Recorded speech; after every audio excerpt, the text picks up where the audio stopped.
Christabel here and welcome back to my channel. Hope you're doing well. So today I decided to do a new video for you guys, particularly because somebody commented in the comment section to basically give tips on medical school interviews. I'll put their comments somewhere here so you can see. So essentially I thought, why not? It was a great idea. I'll give you my tips for medical school interviews. Just a disclaimer, just so you know, these are tips that I used for interviews for medical school, but obviously there are many ways that you could adapt and change with all of this. And also, it's not necessarily saying how to, like this is the way, this is the set in stone way that helps you get into med school. That's not what it is, but I think this could help with medical school interviews and also maybe help with nervousness as well. So hopefully this video will be good. But before you do anything else, make sure you like, comment and subscribe, and let's get on with the video. Know which type of interview you're going into.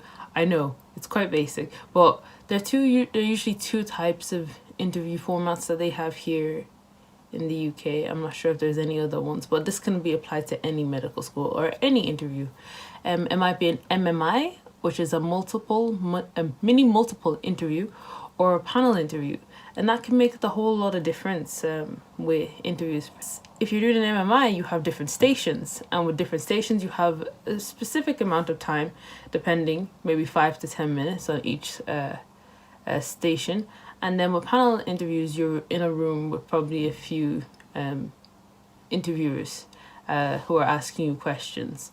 So usually because of the different style of interview, you can adjust your answers or at least your ideas of what you could be saying for each interview station or panel interview. I'll say it now and I'll say it again. YouTube is your best friend. It is the best way to get interview advice on many different things. I actually have a few people that I used. It was people like Ali Abdal had interview videos on maybe the most broad of questions or even the most specific, but getting an idea of what kind of questions could be asked or how they actually frame their questions or their answers was something that I found really helpful, because you never know, like some of these questions could be of use even just for knowledge and general knowledge and how you can apply that to other questions that you may be asked. Another person I also used their YouTube videos was Ryan Hussein. I'll put both of them in the link description down below so you can actually see some of their interview videos. They're quite helpful because they cover a broad scope of information and it could be useful for any interviews that you're going on. Books. So this one I got from Waterstones. I had like a little voucher and I was like, best time to use it now. But there are places where you can get them, like in your library. Your local library might have them. It doesn't need to be exactly the same year, but it might have tips on how to actually frame your interviews and your questions and your answers that you can give. I know in particular there's actually a section here which actually talks about interviews. Like here has, I don't know if you can see that, has different topics that you could be interested in just to have a little idea, but I think it's backwards here looking at it. But like it had things like world health and all that type of stuff. So by looking at little books like this, it's quite helpful. So yeah, if you can find a book like this, I'll put some links down below as well so you can find some books that are quite interesting to do with interviews and getting into med school. But it's obviously you don't need to pay for things like this. There's also internet resources as well that have just as much information as this. So with the questions and different takes on answers that could be given from the YouTube videos I looked at and the books I had like a little book. It's not this one, but like a little copy book. It can be anything. Maybe you have a few spare pages. Inside it I put like possible questions that could have come up or different ideas of questions, or how I would have wanted to answer them. So what I actually did was I wrote them down. I wrote down the questions, made my own answers to the questions. So I got my mind thinking of like, how would I want to answer a question if I was posed with a question similar to this. It kind of made it very active for me, so I could be able to use that, especially when it came to interview day. I had like my little notebook there that I could just look at, so I got my mind a bit more active, thinking of ideas, because sometimes you can be quite nervous and you're like, I don't know where to start from. So having that there just kind of was almost like a sense of comfort. So a little copybook with a pen, use that, keep it around with you. You can use it, anything you come up with, you just jot it down in there. But obviously you can't bring it into like the actual interview room, but beforehand it's quite useful to use. Practice, practice, practice.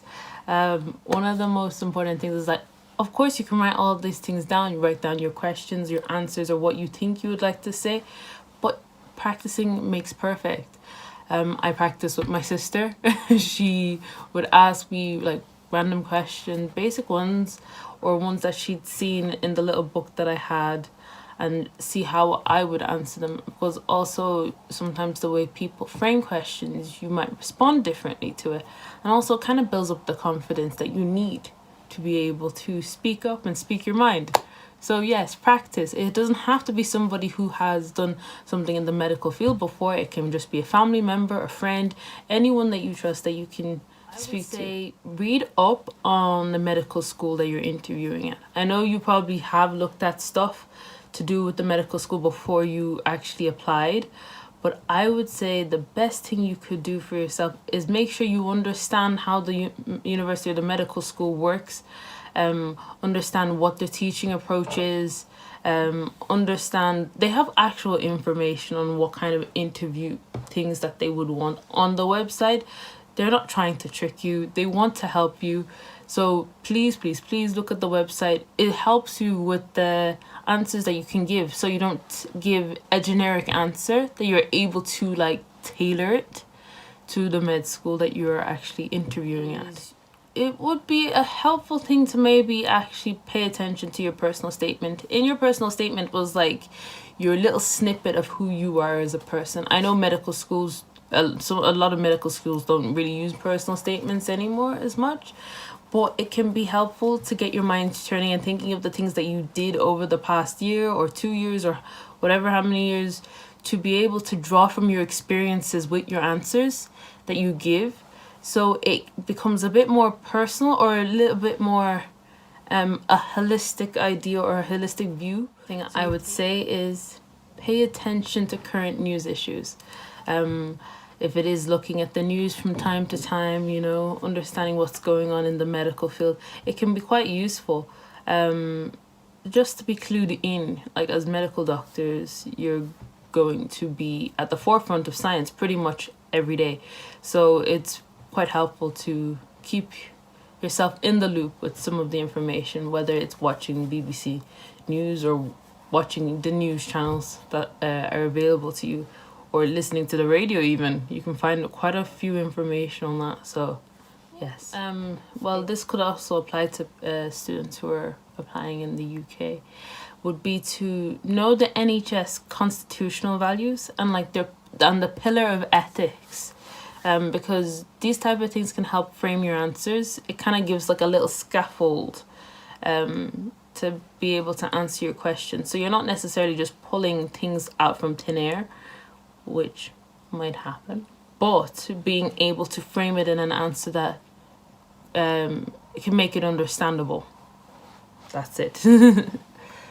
I know it can be quite busy, especially if you're doing things like if it's MMI, where you're going from station to station. You probably have a few minutes to just gather your thoughts and speak very quickly. Or your panel interviews, I would definitely say when they ask you a question, pause, freeze, yeah, okay, pause, and think about the question first before you answer. You're allowed to do that. If you think for a little bit and then answer, you're more likely to give an answer you're more happy with, or you're happy with, and that you'll be able to actually like walk the person through why you believe a certain thing or why you think a certain way, it's quite helpful to do that. To just say, oh, can I just think about that for a second, please? Yeah, they're not going to say no to you. Think about it, then speak. It shows also that, you know, you're attentive to the question. You're not just trying to rehearse and give out information that you've thought of in your head. I would also say watch interview examples. They have them on YouTube. Some medical schools also have their own interview examples that they do have. So you can look up those. Usually they have them on their medical school website. You can look at some of them, how they approach those questions and how they are delivered. It can also give you a feel for what it could be like, so it kind of reduces the nervousness that you may feel towards doing interviews. Say, if you can, prepare basic questions for yourself, like, why do you want to be a doctor? You know, like, sometimes you may have always thought of it, but like, have you actually ever been able to speak up and say why you wanted to be a doctor? But I would say also, don't try to be as fluid as possible. Don't try to be, you know, quite robotic. You know, you don't want to be just rehearsing answers. I think it's something that it could be just helpful to have those things, at least to get you started. Be prepared that the questions that you may prepare for may not even come up, because you don't know what kind of questions are going to come up in the interview. Like, I didn't know what questions were going up in my interview either. I would say just be flexible. Be flexible with the questions, because obviously not every question that you think will come up, and you don't know what kind of questions could come up. So I would say be comfortable in the fact that you may not get the question you originally thought of, but be confident that you can actually do it. I actually think that the great thing about this, it gives you the opportunity to show who you really are. That's the best part of these type of questions, the questions that you didn't anticipate. Formulating an answer that is based on you, your own ideas and your own thoughts. And also, again, unpredicted questions can be an advantage to you. You never know what kind of question you may get, and it could be something that is right up your street, right up your ideas. So be confident in that. Now, if you're doing an MMI interview, which a lot of medical schools do, the beauty of it is that when you finished one station, you have the opportunity again to do another station. That gives you the opportunity to take a new leaf, take a breather. If you weren't too sure about that one station, use the next station as an opportunity to do better. Be confident that you can do it. Don't just forget about what happened in the previous station and use the momentum and just keep going.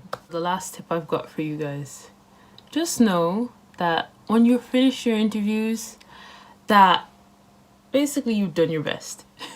There's no more you can do. Just leave it alone. You've done well. Let God take care of the rest. You'll be okay. Just be proud of yourself that you've got through it. You know, it's not an easy journey. The fact that you got an interview, you know, is a great achievement. So just take it in your stride. Take everything one step at a time, and you will get there. And especially what is meant for you will not pass you by. So I hope that helped you guys. Please, if you did like it, give it a like, subscribe, comment, you know, let me know what kind of videos you like. It helps me know if you guys like the videos. And also, if you like these videos, let me know so I can actually do more. I'm quite happy to be doing these videos. They're quite helpful. I find them helpful because I get to reminisce about what I did, what I could have done, or anything like that. And also help people who are prospective students who are hoping to go to medical school. So if you're doing your interviews, whether it's now in December or in the future, I wish you good luck. I hope you do well. Keep smiling, keep going. I know you've got this, and don't forget to reach for the stars. Okay, thanks for watching. Bye.